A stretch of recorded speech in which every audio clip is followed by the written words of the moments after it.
As a junior dev, you need to know what web architecture is. Well, if you don't know what web architecture is, in this video, I'm going to be sharing with you what web architecture is and showing you an example of how I implemented it in one of my recent projects. What is web architecture? Well, web architecture is how websites and apps are structured to handle user requests. How you structure your website or your application that you're building to handle user requests. So usually the user will send a request, maybe clicks on a button or maybe search something. How you handle that request and send back a response. That's what web architecture is all about.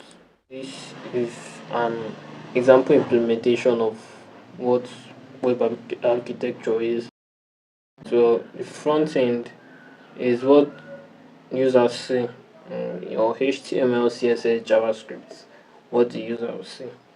Your backend is the logic and the server side code. It could be in Node, in JavaScript, it could be in Python, it could be in Golang. You just have to write a logic that will take in a request, perform operations and stuff like that on the request and spit out back a response to the user. And database is where you store data. It could be SQL or you could use NoSQL. And your API bridges connecting services. You have a REST API, which is one of the most common that we use when writing web application. When we are talking about web architecture, we always put in mind the request response cycle.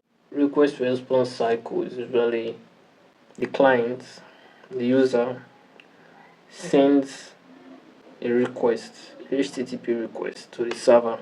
Could be a question or maybe search something on Google, or it could be you requesting a PDF from archive.com, just anything at all.